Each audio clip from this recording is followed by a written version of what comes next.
Hello everyone! Welcome to Maxi Maxi channel and kamusta po kayong lahat? I hope everyone are doing fine and great. Thank you po sa pagpunta nyo po dito sa aking channel and I assure you po there are lots of exciting videos na mapapanood nyo dito. Thank you so much and please stay tuned. For today's video po guys ay masaya ko lang pong isi-share po sa inyo ang aming munting achievements at home for the past 2 months. It's all about safety po guys sa ating mga tahanan.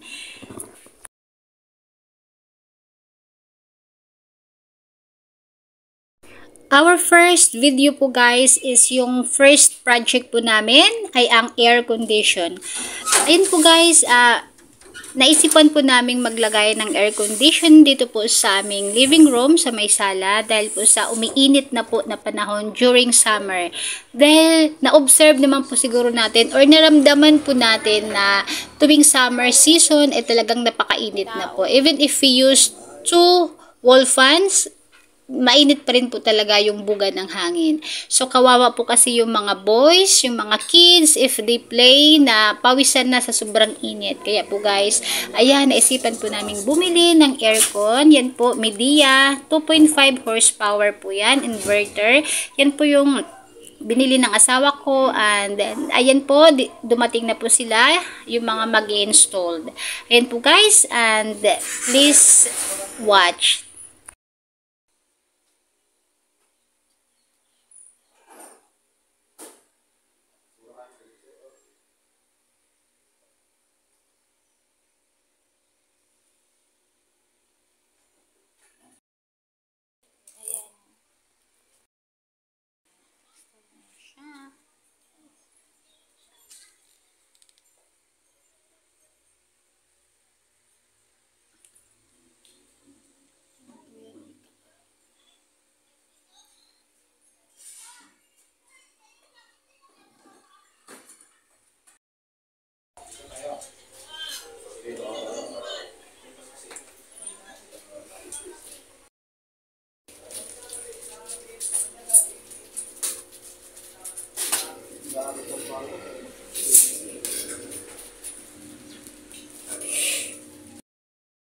Okay.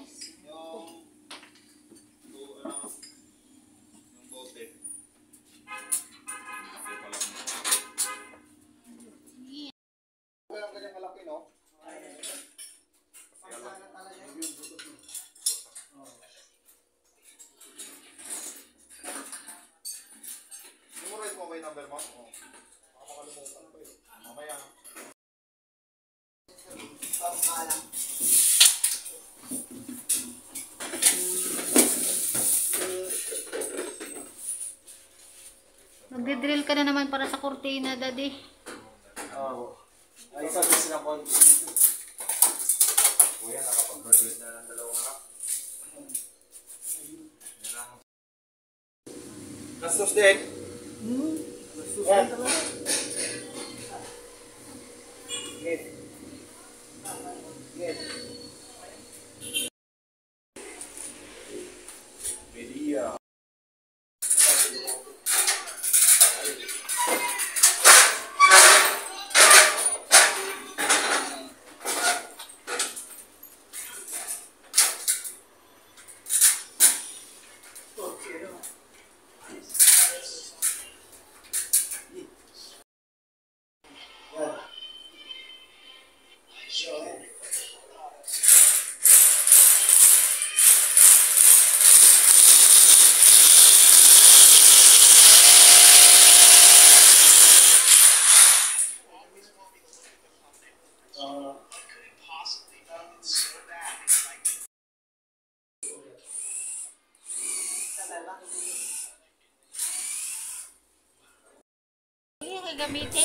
Ayan po guys, fully installed na ang ating Midea aircon 2.5 horsepower. Ayan po, may panglaban na po tayo sa darating na summer kasi alam po natin, ang summer po dito sa Pilipinas ay napakainit na. It's climate change na po kasi.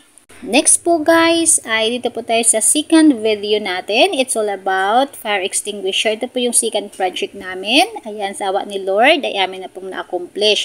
Ang fire extinguisher guys, there are two kinds. Yun po yung red at saka green.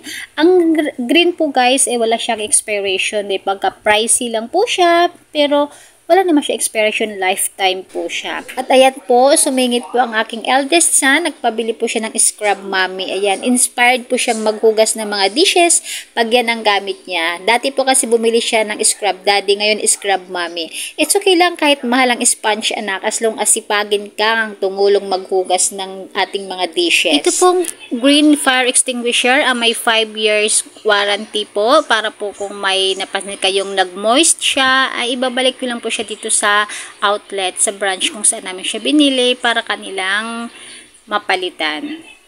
By the way guys, ito pong binili namin ay medium size. Meron po dito yung small ay 7,000 plus. Ito namang medium size ay 10,000 plus. At yung mas malaki po nito, yun na po yung pinakamalaki ay nasa 18,000 po. Imagine po guys, napakamahal po pala nitong fire extinguisher na green. Kasi nga wala po siyang expiration. Ayan po, fire extinguisher done. Thanks God for another project done at home. Thank you so much po. Ayan, in case of fire, wag naman po sana ay may panlaban na tayo. Sa nature po ng work ng asawa ko guys, ay kailangan po maging advanced talaga. At gusto niyo po yung mga natutunan niya sa kanilang training, gusto niyo pong mai-apply man lang dito sa aming tahanan para din po sa safety ng aming buong pamilya. Ayun po guys, bago po yan ikinabit siyaan ng aking asawa, ay tinuruan niya po kami kung paano po ito gamitin, ang proper po na paggamit ito. Although na mayroon naman po siyang instruction na nakalagay siyaan, pero tinuruan niya pa rin po kami, lalo na po si nanay na siyang palaging nandyan sa kitchen nagluluto, ako at ang aming eldest son. Maganda na po yung aware at may alam, di po ba? So let's proceed guys, pang third video natin. Ito po ay ang aming third project, ang CCTV camera. Ayan po. The first camera po ay nakamount sa may ceiling, sa may kitchen banda, and then looking toward the whole living room. Kaya makikita po kung sino yung mga papasok sa loob ng bahay. And the second camera po ay nakamount sa may wall, looking to the whole garage. Ayan, makikita po yung buong garahe natin dyan sa pwesto na yan ng camera.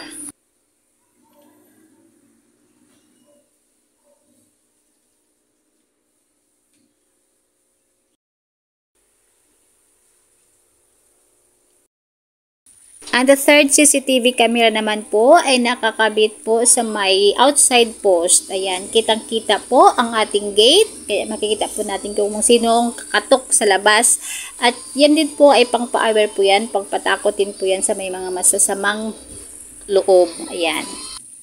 By the way guys, all the CCTV cameras are Wi-Fi operated. Installed lang po ang application yan sa mobile phone gamit ang Gmail account. At ayan po, mamomonitor na po natin ang ating tahanan kahit nasa malayo po tayo. Even my husband, he can always monitor us, me and my kids in our home kahit nasa work po siya. At yan po guys, for safety po ng ating pamilya at ng ating tahanan, we can monitor kahit nasa labas po tayo. So guys, let's go further more sa ating fourth project, ang solar lights. Ayan po guys, isa po talaga to sa gusto namin magkaroon ng solar lights. Para po makatulong ito na makatipid naman tayo sa ating mga electricity bills.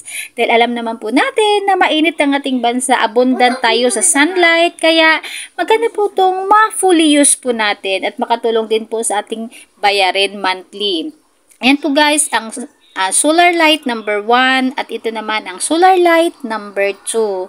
Yan po, daytime pa kasi ito kaya still charging pa siya.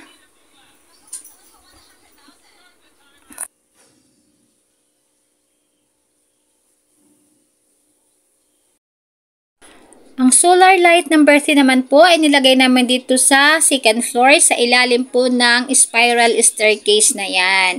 Kasi yan po talaga dyan ay madilim. Meron po kaming nilagay dyan na sensor light pero pagdandahan lang po ang kilos, ang galaw, ang lakad like ni nanay na dandahan lang kilos. Hindi po siya umiilaw dahil hindi niya po siguro masyadong nasisense. Kaya napag-isipan po ni asawa ko para lagi po siyang may ilaw sa gabi, kaya nilagyan namin ng solar light. Itong location ng solar light na ito guys ay perfect po dahil nailawan nyo po ang hagdan na itong spiral at saka ang hagdan po paakyat sa second floor. Ito guys, yan. Napaka-importante po na manatiling maliwanag ang ating mga hagdan lalo na po sa gabi para po ito ay safe po kasi hagdan po yan delikado kung madilim.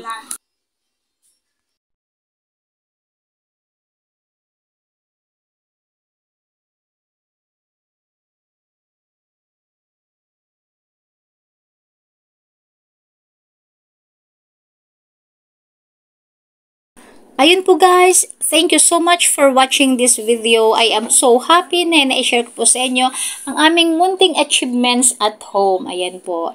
Napaka-importante po nito guys para sa kaligtasan ng ating mga pamilya. Because as a parents, we take good care of our family, of our household, in our own different unique way, in our own special way. Because our family is our life and family is love. Ayun po guys, thank you so much po sa aking mga members and mga super chatters. Thank you so much sa inyong patuloy na pagtitiwala, suporta at pagmamahal. May God bless us all. Thank you so much.